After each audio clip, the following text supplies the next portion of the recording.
Let me start with a picture. It's late at night. The room is quiet. Your phone is face down. You're finally alone with your thoughts. And that's a problem. Your mind doesn't rest. It reviews conversations from years ago, replays mistakes in high definition, imagines futures that haven't happened, and somehow convinces you they already failed. You're not lazy. You're not broken. You're not weak. You think too much. And people who think too much often feel lifeless. Not because they don't care, but because they care too early, too often, and too deeply. I once worked with a man who said something that stuck with me. "I understand my life perfectly," he said. "I just don't enjoy it." That sentence tells you everything. He could explain his emotions better than most therapists. He knew why he felt anxious. He knew where it came from. He knew what triggered it. But he couldn't feel joy without analyzing it to death. When something good happened, his mind immediately asked, "How long will this last? What's the catch? How do I keep this from disappearing?" So the moment passed, unfelt, unlived. Overthinkers live one step ahead of reality. Always preparing, always predicting, always bracing. They don't sit in moments. They stand guard over them, watching, measuring, evaluating. Life becomes something to manage, not experience. Think about a simple moment, a laugh with a friend, a quiet morning, a song that hits just right. Most people feel it. Overthinkers monitor it. Why does this make me happy? Should I be happier? What if this feeling fades? What does this say about me? By the time the analysis is done, the feeling is gone. Not because it wasn't real, but because it wasn't allowed to stay. Overthinking isn't intelligence. It's vigilance. It's the nervous system saying, "Stay alert. Something could go wrong." And when you live like that long enough, your body forgets how to relax, even in good moments, especially in good moments. I've noticed something consistent. People who think too much are often described as deep. They're reflective, insightful, self-aware. But privately, many of them feel numb. Not empty, not depressed, just muted. Like life is happening behind glass. They see everything. They understand everything, but they don't feel it fully. Here's the hard truth. Overthinking is usually a survival skill learned early. It didn't come from comfort. It came from uncertainty.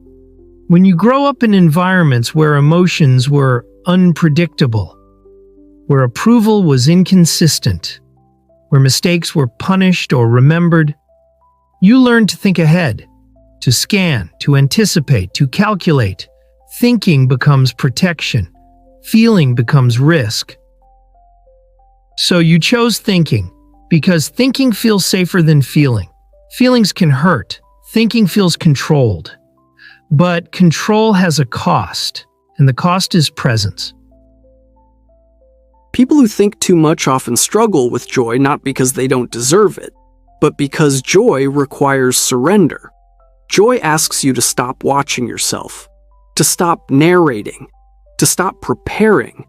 Joy happens when no one is guarding the door, and overthinkers always have someone guarding the door. I remember a woman who told me she couldn't cry anymore, not because she wasn't sad, but because the moment sadness appeared, her mind jumped in. This is irrational. Others have it worse. You should be grateful. Analyze this later.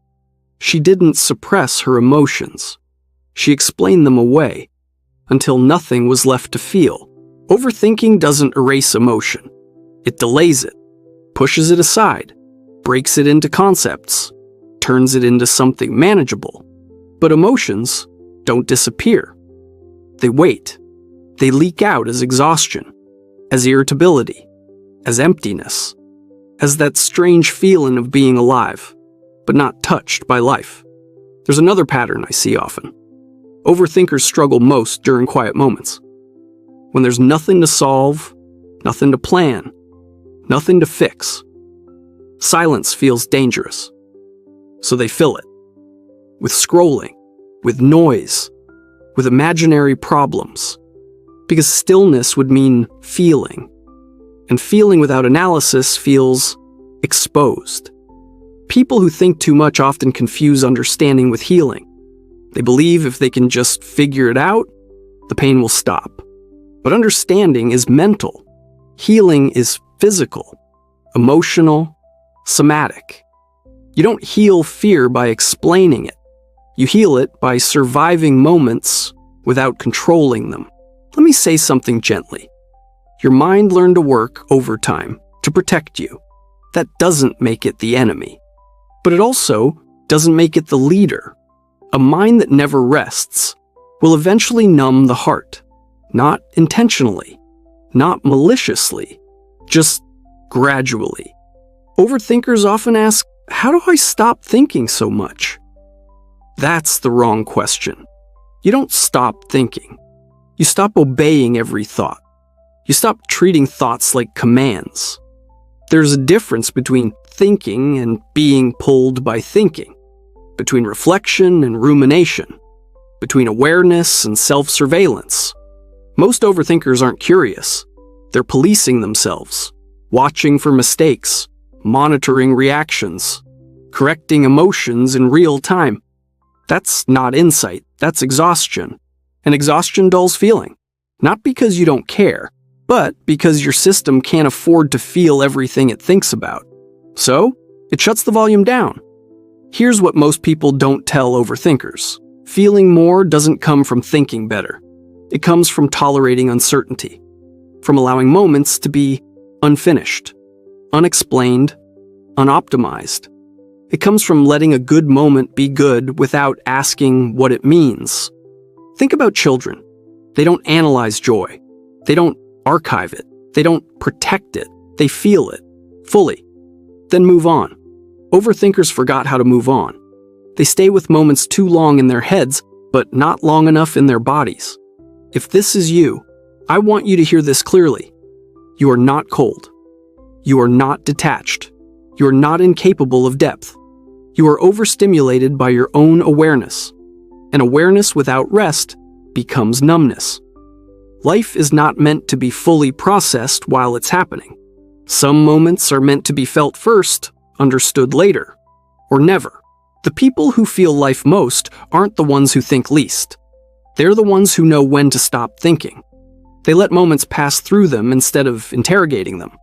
They trust that not everything needs meaning to be meaningful. Overthinking tries to keep you safe. Feeling makes you alive.